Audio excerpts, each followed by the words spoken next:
continents away, and it has been an amazing experience to see what's happening in this part of the world, and I've learned incredibly new and exciting things to do with active learning. So right now I'm only going to share what is our understanding of active learning in Sultan Qaboos University, Muscat, Oman. It's the national university in the capital, and I've been in Oman, Muscat, since 20 years, teaching students who are foreign EFL students, English for foreign as a foreign language, for students who do not take English up till grade 4. So when they come this is a pre-university program, so when they come to us, we have a dual responsibility. They have to learn the research skills that are required for science subjects, as well as learn the academic vocabulary and specific English vocabulary.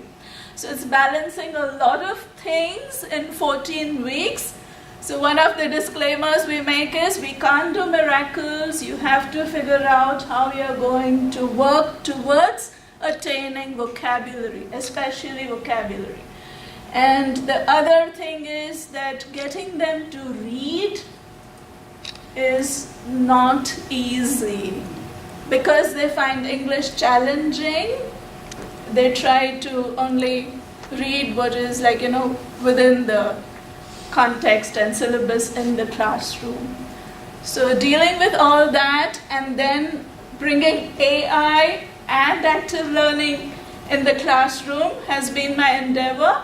So we got our first active learning classrooms in 2022 across 32 buildings on campus. We have them in 3 buildings, 1 classroom. So it's overbooked, and I get the classroom once in a semester or twice in a semester. And we're trying to do this so that it's equally shared by all teachers, all faculty. And we have 6,000 students and 9 colleges, so everybody should be able to do it. It's a phase-wise bringing in of furniture and reshaping and redesigning. So there'll be more classrooms in the future. My experience has been across the spectrum while using active classroom learning activities and active learning. I had one student last semester who said, "So what did you bring us here for? You did nothing, we did all the work. Why are we in this classroom at all?" Because he came from the very traditional mindset that everything should be done in a certain way. And then at the other end of the spectrum, I had students who did not want to go back to the traditional classroom. They kept on reminding me, "Can you book the room now? Can you book the room now? We want to learn there." So there was absolutely more excitement and more of the positive feedback from students who wanted to do things differently. And of course, active learning we keep doing in other ways in the traditional classroom, but there are limitations just because of the spacing and the designing. So before I begin, I'm really thankful for this opportunity. I've learned so much. It has been wonderful, and now I'm going to tell you what I do. So the key focus today is how do we embrace active learning and AI in education with a fine balance and great responsibility, because somewhere we found that some students felt it's so easy to copy-paste from ChatGPT. Even if we had sit-down tests where they wrote the first draft, we had some students who would memorize everything and write. So that was one of the things we now have a policy in place for, and we tell them what is required, what is allowed, what is not allowed, and things like that. So it's a great responsibility that we have to. Now what do I teach? So we have this foundation program, English for Sciences, which is 4 levels. So basically they do 1 year of English, and this program is with students with IELTS, Cambridge IELTS band of 5 or 5.5, 1 semester long. They're supposed to research on a topic of their choice relevant to their major and then write the report. The report is a 500-word literature review based with bibliography. So integrating in AI in education, I found 2 spaces where it felt good to have AI, and I'm going to talk about how that enhanced my teaching, and also I could create more personalized teaching materials. Like if I picked up by week 5 that this student doesn't get the 3rd person plural right, in a minute I could generate a worksheet for her, go through it, check that it's right, and that particular verb and that particular noun, her problem would be, solved. She could learn from then and there what mistake she had made. So the types of active learning are think, pair, share, flipped classroom, peer instruction, and role playing. These are some of the things I've tried and they've liked.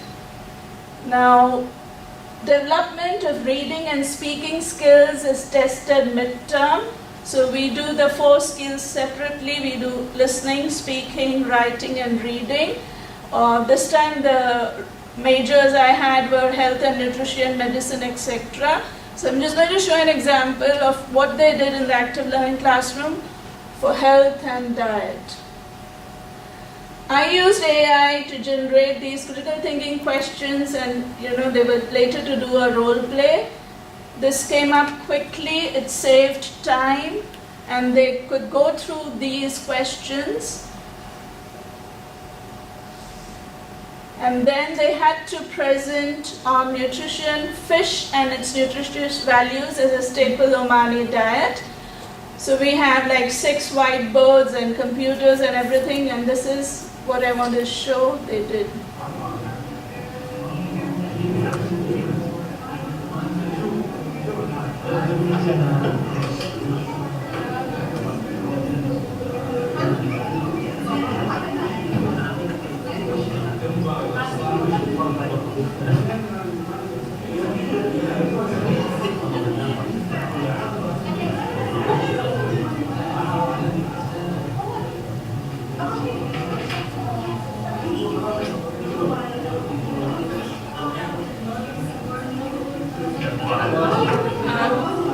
Students work Salim, you haven't even started writing. That's me. You haven't even started. So basically the boys work with the boys and the girls are together. Though we have mixed classes, it's just that they're very shy. So. Now, importance of peer feedback and cultivating this culture of mutual support. It was something very different that they were doing, putting it up there, and then all the students could walk around and see what was done. And it took a lot of courage for the girls to put out their work, and they had post-its where they were writing comments of what the presentation was good about, what more they could have done, or what they liked, or what was not done. And the insights were very helpful because the teacher was not saying anything. It was their friends, their peer group, which was trying to tell them. And they also got to see how each group did things differently. And that's where it helped to have so many display boards so that they could see that it's the same topic done so differently and displayed so differently. And that really made them feel excited about how can mine be different the next time. So next time, we never got the classroom for a while, but so these were the comments and the post-its that we got them put. Now, critical thinking skills in the reading classroom, I start with a dialogue that I used to generate understanding negative effects of screen overuse and strategies for control. Now here, students are expected in the speaking skills class to talk in English. and we have topics that are relevant to them, and we have to make sure that we spread awareness about using screen time responsibly. But the problem is they don't have adequate vocabulary to carry out the entire conversation for 5 to 7 minutes. So one of the things I felt it was very useful to do was, again, personalize. These are 3 students from my classroom who are very, very disruptive. The moment you say do pair work or do group work, they're in their own world and they want to do things that are not related to the class. So when I gave this and I said after 15 minutes you're coming here and you're going to speak in front of the class, you're going to carry out this dialogue, I found them all, oh, where are my lines? What am I supposed to say? Who's talking before me? Okay, this word, how do I pronounce it? I got them engaged. And it was a huge plus for me to get these 3 boys engaged in the speaking classroom, speaking in English, not switching to Arabic, and doing the task at hand, not wasting time. So I found ChatGPT was a good thing to use to generate something with the names, and then over time I also pick up what vocabulary they find difficult. So when I'm generating material for these 3 guys, I would ask, prompt engineering, I would say, these are the academic vocabulary that I need in the dialogue. So that was really useful.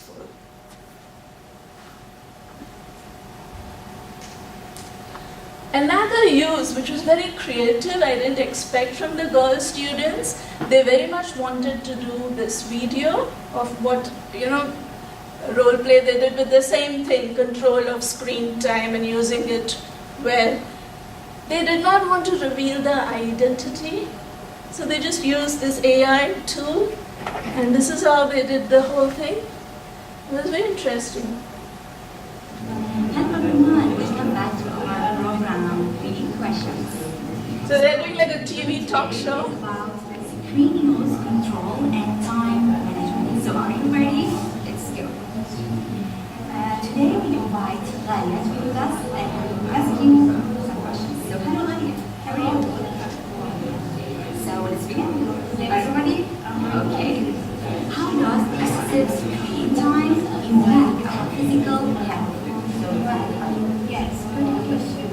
There are many effects and harms screen on humans, especially in these days. As you know, we are in the age of speed and technology. Screen effects. Because they were doing it in the classroom, it wasn't so clear, but what I liked was they used this cartoon face, and they were very excited that they could put themselves out there, and they were doing it. The other thing I do in the reading classroom is they have an article to read, and it's right, in Oman, that how astronauts set to begin Mars mission in Omani. This is from a national newspaper. I like to use realia in my work, take the newspaper and use it. And after they do this, I have a group discussion list of questions. Again, I quickly generate them and they discuss this in the groups and then talk about space and topics about relevance to critical thinking, basically. Teachers' use of AI survey. This Question Pro is very, very good device that our university has on the Moodle, where we can take a quick survey right after class. What did you like? What should we do again?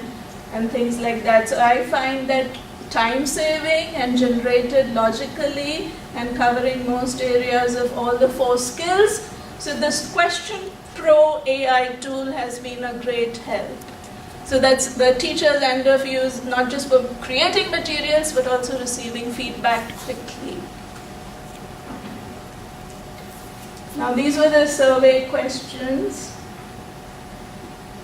I think there's potential of transformation, complete transformation in a place where students take responsibility of their learning, try different things, work in groups and collaborate, and are excited because we have very low motivation sometimes to do English. They just feel, we can do other things. And nurturing self-directed learning, critical thinking, and then using AI in the classroom without getting into academic integrity and ethical problems, where I use to generate material which is relevant to my particular students and survey, and as the students use it in creative ways. That's all. Thank you. Questions?